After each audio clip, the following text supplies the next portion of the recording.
Le Lévitique, chapitre 14. L'Éternel parla à Moïse et dit: Voici quelle sera la loi sur le lépreux pour le jour de sa purification. On l'amènera devant le sacrificateur. Le sacrificateur sortira du camp et il examinera le lépreux. Si le lépreux est guéri de la plaie de la lèpre, le sacrificateur ordonnera que l'on prenne, pour celui qui doit être purifié, 2 oiseaux vivants et purs, du bois de cèdre, du cramoisi et de l'hysope. Le sacrificateur ordonnera qu'on égorge l'un des oiseaux sur un vase de terre, sur de l'eau vive. Il prendra l'oiseau vivant, le bois de cèdre, le cramoisi et l'hysope, et il les trempera avec l'oiseau vivant dans le sang de l'oiseau égorgé sur l'eau vive. Il en fera 7 fois l'aspersion sur celui qui doit être purifié de la lèpre. Puis il le déclarera pur, et il lâchera dans les champs l'oiseau vivant. Celui qui se purifie lavera ses vêtements, rasera tout son poil, et se baignera dans l'eau, et il sera pur. Ensuite il pourra entrer dans le camp, mais il restera 7 jours hors de sa tente. Le 7e jour, il rasera tout son poil, sa tête, sa barbe, ses sourcils, il rasera tout son poil, il lavera ses vêtements, et baignera son corps dans l'eau, et il sera pur.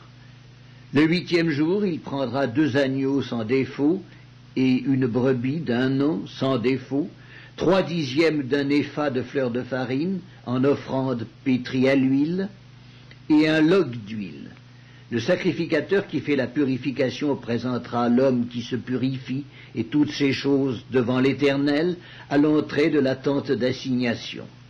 Le sacrificateur prendra l'un des agneaux et il l'offrira en sacrifice de culpabilité avec le log d'huile. Il les agitera de côté et d'autre devant l'Éternel. Il égorgera l'agneau dans le lieu où l'on égorge les victimes expiatoires et les holocaustes, dans le lieu saint.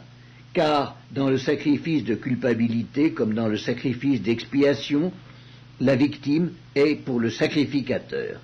C'est une chose très sainte. Le sacrificateur prendra du sang de la victime de culpabilité, il en mettra sur le lobe de l'oreille droite de celui qui se purifie, sur le pouce de sa main droite et sur le gros orteil de son pied droit. Le sacrificateur prendra du log d'huile et il en versera dans le creux de sa main gauche. Le sacrificateur trempera le doigt de sa main droite dans l'huile qui est dans le creux de sa main gauche, et il fera avec le doigt 7 fois l'aspersion de l'huile devant l'Éternel.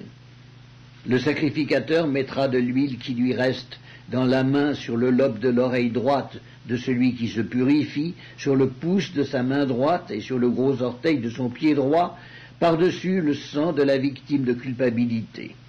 Le sacrificateur mettra ce qui lui reste d'huile dans la main sur la tête de celui qui se purifie. Et le sacrificateur fera pour lui l'expiation devant l'Éternel.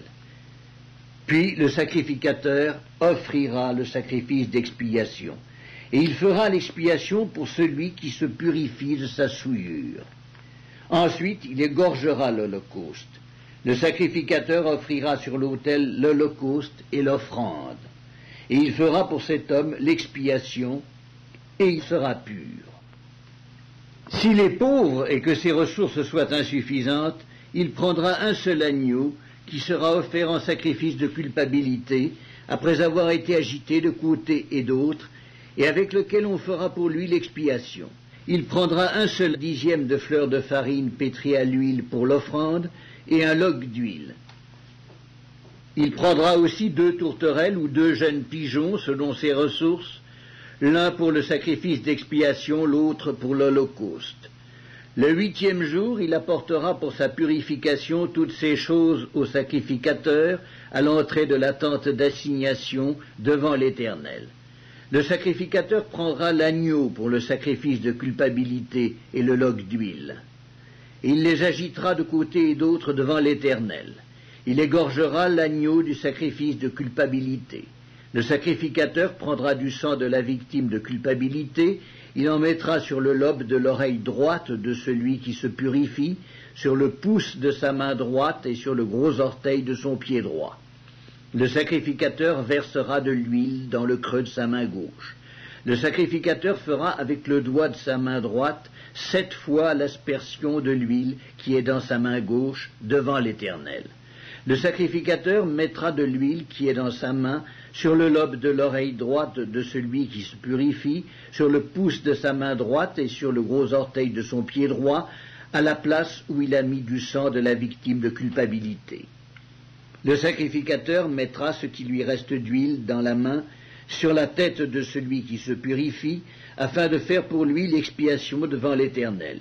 Puis il offrira l'une des tourterelles ou l'un des jeunes pigeons qu'il a pu se procurer, l'un en sacrifice d'expiation, l'autre en holocauste avec l'offrande. Et le sacrificateur fera pour celui qui se purifie l'expiation devant l'Éternel.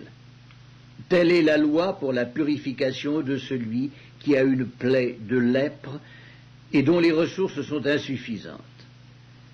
L'Éternel parla à Moïse et à Aaron et dit : Lorsque vous serez entrés dans le pays de Canaan, dont je vous donne la possession, si je mets une plaie de lèpre sur une maison du pays que vous posséderez, celui à qui appartiendra la maison ira le déclarer au sacrificateur et dira : J'aperçois comme une plaie dans ma maison. Le sacrificateur, avant d'y entrer pour examiner la plaie, ordonnera qu'on vide la maison afin que tout ce qui y est ne devienne pas impur. Après cela, le sacrificateur entrera pour examiner la maison. Le sacrificateur examinera la plaie. S'il voit qu'elle offre sur les murs de la maison des cavités verdâtres ou rougeâtres, paraissant plus enfoncées que le mur, il sortira de la maison et quand il sera à la porte, il fera fermer la maison pour 7 jours. Le sacrificateur y retournera le 7e jour. S'il voit que la plaie s'est étendue sur les murs de la maison, il ordonnera qu'on ôte les pierres attaquées de la plaie et qu'on les jette hors de la ville, dans un lieu impur. Il fera racler tout l'intérieur de la maison, et l'on jettera hors de la ville, dans un lieu impur, la poussière qu'on aura raclée. On prendra d'autres pierres que l'on mettra à la place des premières, et l'on prendra d'autres mortiers pour recrépir la maison. Si la plaie revient et fait éruption dans la maison, après qu'on a ôté les pierres, raclé et recrépi la maison, le sacrificateur y retournera. S'il voit que la plaie s'est étendue dans la maison, c'est une lèpre invétérée dans la maison, elle est impure. On abattra la maison, les pierres, le bois et tout le mortier de la maison, et l'on portera ces choses hors de la ville, dans un lieu impur. Celui qui sera entré dans la maison pendant tout le temps qu'elle était fermée sera impur jusqu'au soir. Celui qui aura couché dans la maison lavera ses vêtements. Celui qui aura mangé dans la maison lavera aussi ses vêtements. Si le sacrificateur qui est retourné dans la maison voit que la plaie ne s'est pas étendue, après que la maison a été recrépie, il déclarera la maison pure, car la plaie est guérie. Il prendra pour purifier la maison 2 oiseaux, du bois de cèdre, du cramoisi et de l'hysope. Il égorgera l'un des oiseaux sur un vase de terre, sur de l'eau vive. Il prendra le bois de cèdre, l'hysope, le cramoisi et l'oiseau vivant. Il les trempera dans le sang de l'oiseau égorgé et dans l'eau vive, et il en fera 7 fois l'aspersion sur la maison. Il purifiera la maison avec le sang de l'oiseau, avec de l'eau vive, avec l'oiseau vivant, avec le bois de cèdre, l'hysope et le cramoisi. Il lâchera l'oiseau vivant hors de la ville, dans les champs. C'est ainsi qu'il fera pour la maison l'expiation, et elle sera pure. Telle est la loi pour toute plaie de lèpre et pour la teigne, pour la lèpre des vêtements et des maisons, pour les tumeurs, les dartres et les taches.